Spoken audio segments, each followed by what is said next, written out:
بسم الله الرحمن الرحيم. إذن في إطار عملية التعليم عن بعد أقدم لكم درس في مادة الإعلام الآلي بالنسبة لتخصص العلوم الاقتصادية سنة أولى جدا مشترك. إذن هذه المحاضرات تندرج فيما يخص مدخل إلى Microsoft Excel. Donc une introduction à Microsoft Excel. Donc ce cours est destiné à la première année licence sciences économiques, matière informatique 1. Donc pour le plan du cours, donc nous avons premièrement une présentation de Microsoft Excel, puis comment appliquer une mise en forme à un ensemble ou une cellule. Troisièmement, le format des nombres, puisque Excel c'est un tableur pour le calcul. Quatrièmement, l'alignement, et on va voir dans l'alignement comment élargir une colonne, envoyer le texte à la ligne si le contenu du texte, le contenu de la cellule ne peut pas, si une cellule ne peut pas contenir un texte. Et troisièmement, fusionner plusieurs cellules, deux ou plusieurs cellules. Après, on va voir comment tracer les bordures d'un tableau pour avoir un quadrillage. Sixièmement, la mise en page. Donc, si une feuille Excel ne peut pas être affichée pour être imprimée, donc on peut changer l'orientation, les marges, etc. Et enfin, on va voir l'insertion des formules mathématiques. Donc, le point le très important, donc, est utile pour apprendre Excel. Donc Excel est un logiciel de tableau. Il est destiné à la saisie des tableaux, donc tels que les factures, les tableaux pour le calcul des moyens, etc. Donc Excel fait partie de la suite Microsoft Office. Donc la présentation d'Excel est similaire à n'importe quel logiciel tel que Word, PowerPoint, etc. de cette famille. Donc, comme vous voyez, donc nous avons une fenêtre qui regroupe toutes les fonctionnalités de Excel. Donc, comme toute fenêtre Windows, nous avons en haut une barre de titre qui contient le titre du document ouvert. Donc ici par défaut c'est classeur 1. Les trois boutons, donc réduire, agrandir, restaurer et fermeture. Un menu sous forme d'onglet et un ensemble de rubans. Donc, chaque onglet affiche les icônes dans un ruban pour accéder facilement à toutes les fonctionnalités d'Excel. Un menu dans fichier pour accéder à certaines fonctionnalités qui n'existent pas dans ces icônes, telles que enregistrer, enregistrer sous, ouvrir, fermer, les documents récents, etc. Maintenant, pour Excel, on a une zone de travail qui est sous forme d'une grille. Donc, une grille, on a un ensemble de colonnes référencées par les lettres et un ensemble de lignes référencées par les numéros. Donc, nous avons 65 000 et plus lignes et 256 colonnes. Donc, si on arrive à la fin de la lettre alphabet qui est 26 caractères, le Z, la suite va être la concaténation de deux caractères A, AB, AC et ainsi de suite. Pour les lignes, donc il n'y a pas de problème puisque c'est numéroté par des nombres, donc de 1 à 65 000 et plus. Maintenant, pour la feuille, pour plutôt le document Excel, on trouve dans la fenêtre la barre d'état. Donc la barre d'état pour afficher quelques informations sur le document ouvert. Donc le zoom, la mise en page, le style d'affichage, etc. Excel, puisque c'est un tableur, donc le contenu de la cellule peut être un texte, un nombre ou une formule. Donc c'est pour ça qu'on a une barre juste au-dessus de la grille qui est appelée la barre de fonction. Donc dans cette barre, on trouve deux zones. La première zone indique la cellule, la référence de la cellule sélectionnée. Par exemple, ici on a la colonne B avec la ligne 2. Donc c'est la cellule B2 qui est sélectionnée. La deuxième zone, c'est la zone pour le contenu d'une cellule. Donc le contenu est soit un texte, donc des caractères de l'alphabet, des nombres, donc uniquement des nombres, ou une formule, donc pour calculer une fonction. Pour Excel, donc à la différence de Microsoft Word, Excel considère le document comme étant un classeur. Donc déjà par défaut on le nomme classeur 1, etc.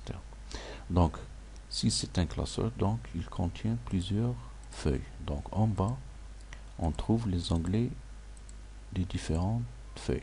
Feuille 1, donc c'est la feuille 1, feuille 2, feuille 3,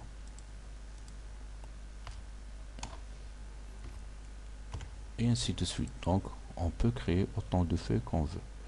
Donc la feuille 1 pour saisir un tableau, la feuille 2 pareil, la feuille 3, et si on a besoin d'une autre feuille, donc on clique sur ce bouton pour insérer une deuxième, une quatrième et une cinquième feuille. On peut changer le nom de la feuille, donc en double-cliquant l'onglet de la feuille. Par exemple, cette feuille elle est destinée en moyenne des étudiants pour la matière informatique. La deuxième peut-être c'est pour les statistiques.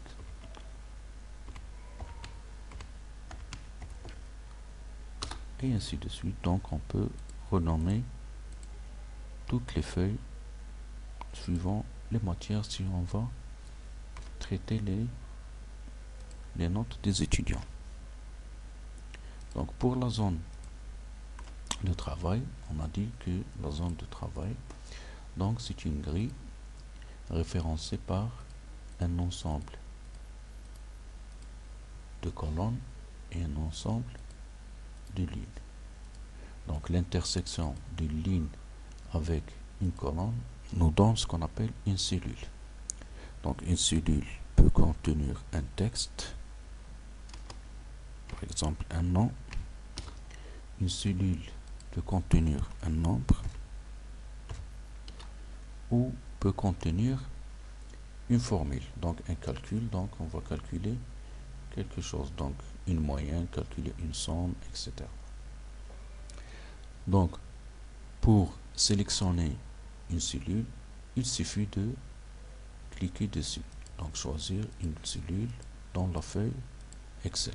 Donc cliquez n'importe où dans la feuille Excel, dans cette grille, donc on peut sélectionner une cellule. Si on veut sélectionner plusieurs cellules, donc ce qu'on appelle une plage, donc on clique en utilisant l'opération cliquer glisser, on clique sur la première cellule et on glisse la souris en maintenant le bouton gauche de la souris enfoncé, ce qu'on appelle une sélection d'une plage. Donc nous avons sélectionné la plage A1 à A18. Même chose pour une sélection d'une plage horizontale, donc de C2 à L2. Donc la plage C2 à L2. Donc la ligne ne change pas et on a changé les colonnes. Si on veut sélectionner un tableau, donc l'opération cliquer glisser et on a sélectionné à partir de la cellule A3 à la cellule K20.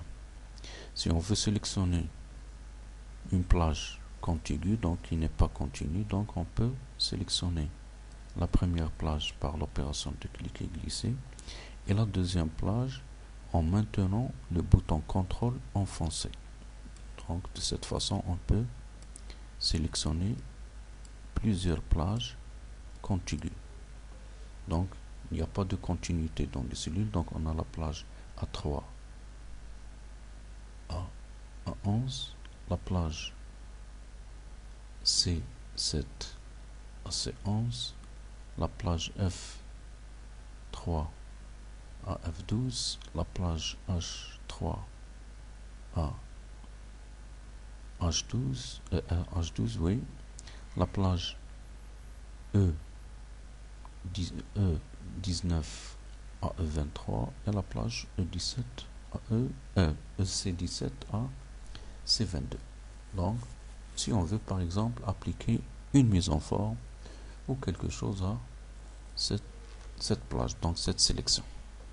Donc c'est de cette façon qu'on peut sélectionner une plage.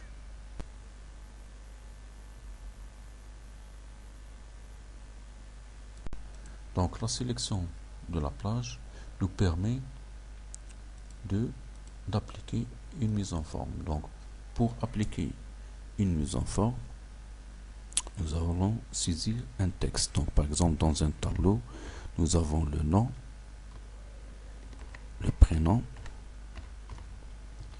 et une note ou une moyenne.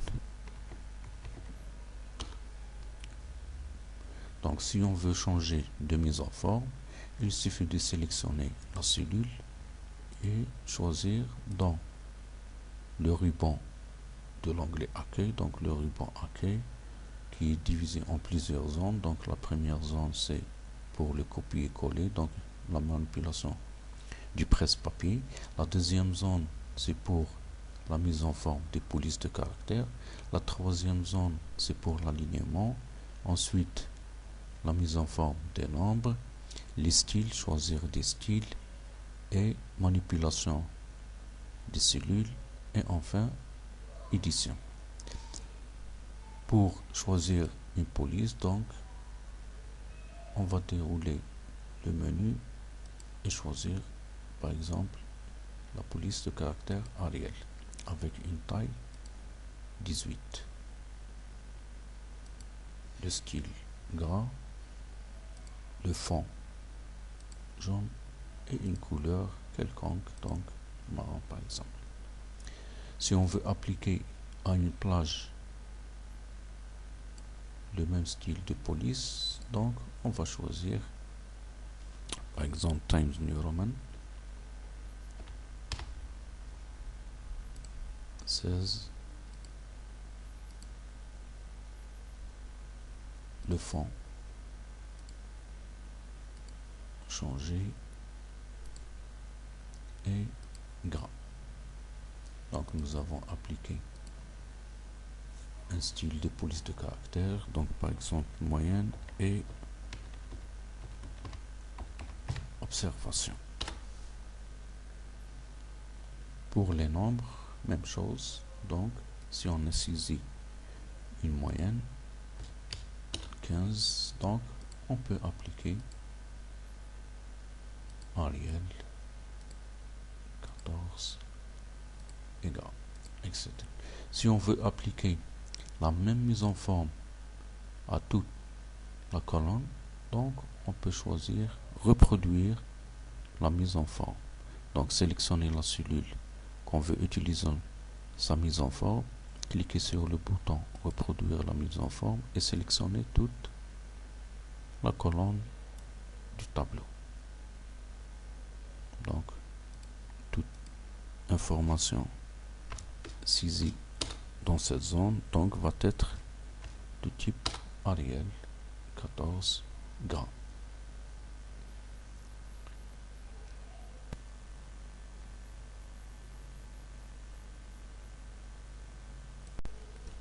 Maintenant, on va voir la mise en forme des nombres.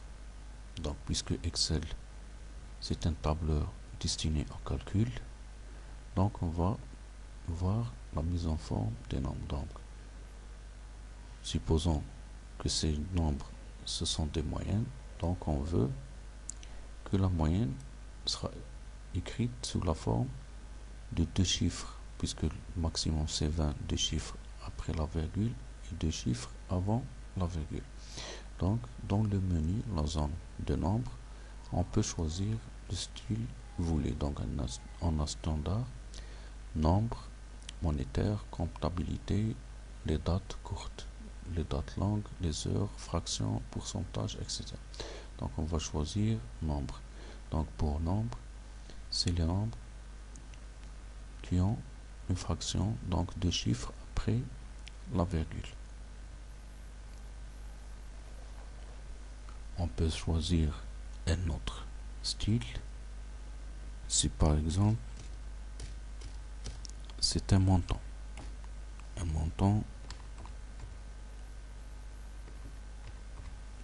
de 10 000 dinars. Donc un montant de 10 000 dinars, on va choisir soit le style monétaire, donc puisqu'on est en Algérie, on ne va pas utiliser le symbole euro, donc on va choisir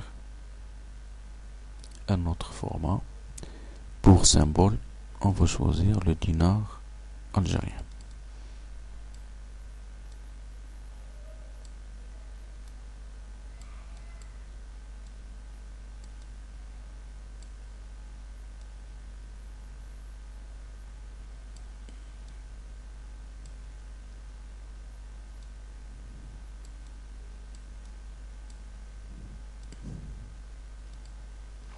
Dinar algérien.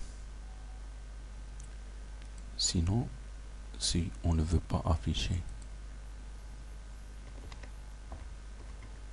le symbole monétaire, donc il suffit de 95 000 dinars, il suffit de cliquer sur le bouton séparateur de milliers, donc il va être affiché sous forme de monétaire, donc 95 000 dinars. Pour le pourcentage, c'est on a 33,33%, donc c'est 0,33. On va l'afficher sous forme de pourcentage, donc c'est 33%. Si on veut ajouter les chiffres après la virgule, donc on ajoute des chiffres après la virgule en utilisant cette icône. Ajouter plusieurs chiffres, diminuer les chiffres. Et c'est valable pour n'importe quel nombre.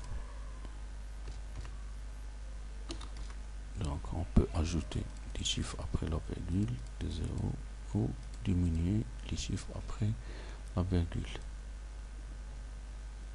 Si on veut calculer par exemple 1 divisé par 3 sous forme de pourcentage, c'est 33 et les chiffres après la virgule. Pour les dates,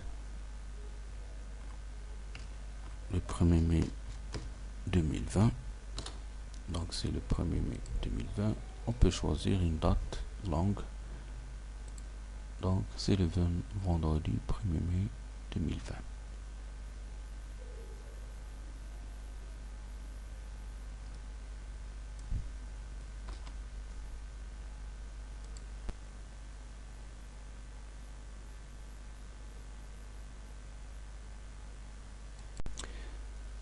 Maintenant, on va voir l'alignement des cellules. Donc, une cellule va contenir un texte ou des nombres ou des formules. Donc, par défaut, un texte est aligné à gauche et un nombre est aligné à droite. Donc, on peut changer l'alignement dans la zone d'alignement. Donc on a un alignement gauche, centré et droite. Même chose pour les nombres, un alignement gauche, centré et droite.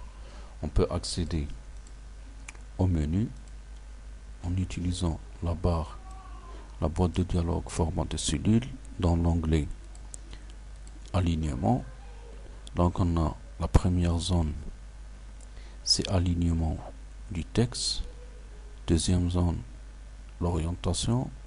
Troisième zone, contrôle de texte. Et la quatrième, c'est pour l'orientation du texte. Donc soit le sens latin, donc de gauche à droite, ou le sens arabe, par exemple, de droite à gauche. Donc pour l'alignement, on a deux types d'alignement, horizontal et vertical. Pour l'horizontal, donc on a standard, gauche, centré, droite, etc. Et pour le vertical, même chose, on a haut, centré, bas et justifié. Donc pour être étalé sur la hauteur de la cellule. Pour une cellule avec une hauteur plus ou moins importante, donc qu'est-ce qu'on va faire? On va changer d'alignement horizontal et vertical. Donc pour l'horizontal, donc en utilisant ces icônes centrées. Maintenant pour le vertical, on utilise les icônes d'alignement vertical. Donc soit en haut, le texte sera aligné en haut, centré ou en bas. Même chose pour l'alignement gauche, donc soit en haut, centré ou en bas. L'alignement droite, donc soit en haut, centré et en bas. Mais généralement, une telle cellule, on va choisir aligné horizontalement centré et verticalement centré pour que le texte soit dans le centre de la cellule, puisque la cellule est la largeur de la cellule est importante et sa hauteur diffère de la hauteur standard d'une cellule Excel. Donc le contenu de la cellule dépasse la taille. On va changer de police. Très bien. Même chose pour les nombres. Donc on peut choisir un alignement gauche, centré et droite, et un alignement haut, centré et bas. Même chose, on va choisir un alignement vertical centré et un alignement horizontal centré. Donc revenons aux cellules nom, prénom, moyenne et observation. Et on remarque que la cellule moyenne, donc la cellule C1, ne peut pas contenir tout le texte affiché. Pour être affiché, donc par exemple moyenne ici, on ne peut pas voir clairement le dernier caractère E, puisque la cellule suivante contient un texte. Pour observation, donc on a les 4 derniers caractères du mot observation ne sont pas affichés dans la cellule D1, mais plutôt sont étalés sur la cellule E1. Donc, pour régler ce problème, nous allons redimensionner les cellules, la largeur des cellules. Donc, en utilisant le titre des colonnes, on va élargir la cellule. Donc, pour élargir la cellule, utilisez l'opération cliquer, glisser pour contenir tout le texte de la cellule. Sinon, un double clic sur la frontière de la cellule peut engendrer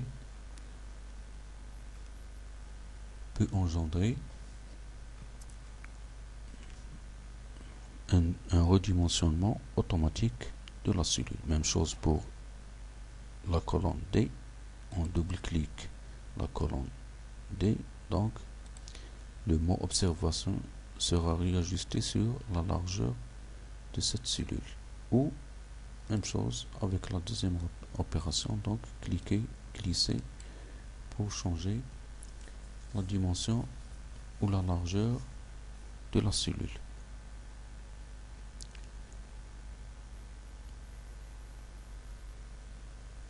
Deuxième technique, c'est quoi? Si nous avons un texte nom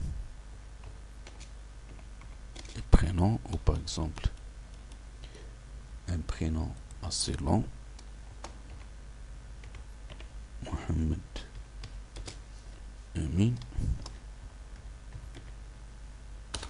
Donc Mohamed Amin va être étalé sur des cellules. Mohamed Amin a une note de 12, donc on remarque que le nom, on va changer de police 14. Donc Mohamed Amin, son prénom dépasse la largeur de la colonne B, donc on ne peut pas l'afficher sur cette largeur. Qu'est-ce qu'on va faire? On va renvoyer le texte à la ligne. Donc soit en utilisant l'icône envoyer le texte, ou en utilisant la boîte de dialogue, donc cocher renvoyer le texte.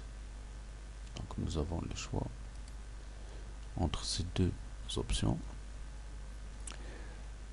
ou par exemple élargir la colonne B pour pouvoir contenir la cellule, le texte saisi dans la cellule B2. La troisième technique, c'est de fusionner deux ou plusieurs cellules. Par exemple, ici, observation s'étale sur les deux cellules D1 et E1. Donc, nous allons fusionner ces deux cellules en utilisant l'icône du menu du groupe alignement. Donc, on a fusionné et centré le texte, ou utiliser la même boîte de dialogue. Donc dans la zone fusionnée, on fusionne le texte. Bien sûr, ici il n'est pas centré puisqu'il est en mode standard, donc il est aligné à gauche. On peut le centrer ou changer son orientation, son alignement. Le dernier point, c'est pour l'alignement, c'est la zone d'orientation. Donc dans la zone d'orientation, on suppose qu'on a une liste d'étudiants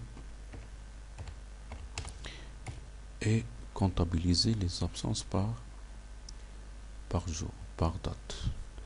Donc on a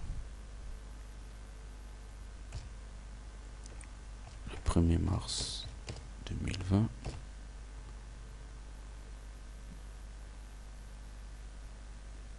le 8 mars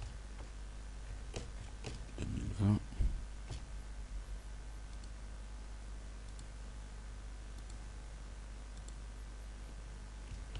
15 mars 2020, 22 mars 2020,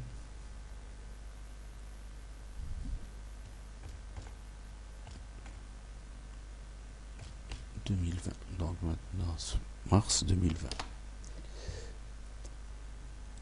Donc 1 pour une présence, 0 pour une absence, etc. Même chose pour les autres.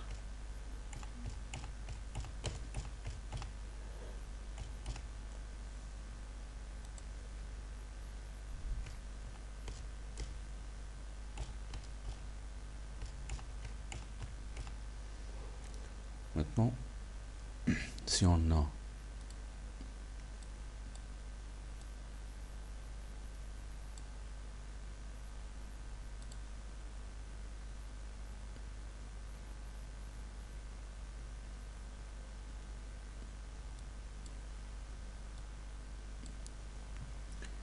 donc si on a plusieurs semaines, 14 ou 15 semaines, on veut afficher toutes les semaines, donc on va changer l'orientation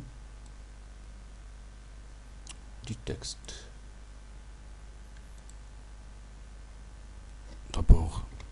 on va modifier la police 14. Très bien. Donc on va changer l'orientation du texte.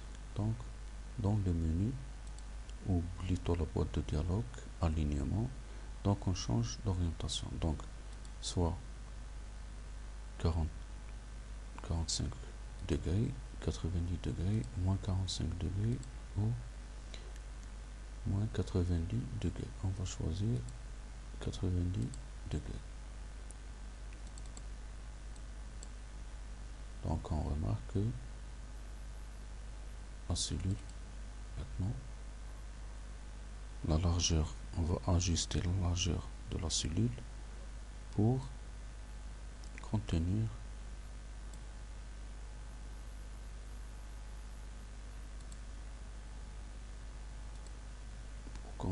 tout le texte. Donc une zone, double clic, etc. Donc on aura un tableau pour comptabiliser les absences des étudiants. Donc 1 pour présent, 0 pour absent. Pour l'alignement, bien sûr, on va choisir un alignement vertical centré et un alignement horizontal centré.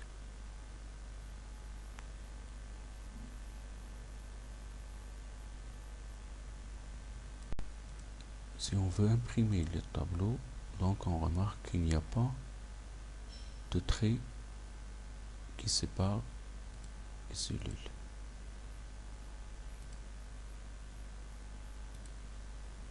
Il n'y a pas de trait qui sépare les cellules. Pour tracer un tableau de Excel, il suffit de sélectionner la plage du tableau ou le tableau et dans le menu, la zone de bordure, on sélectionne tracer les bordures. Si on imprime maintenant, donc on remarque que le tableau est bien tracé, donc le quadrillage existe.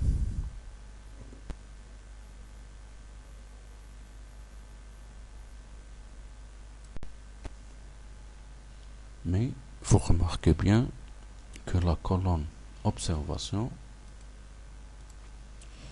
ne figure pas dans la page à imprimer. Donc si on remarque bien, elle existe toute seule dans la deuxième page.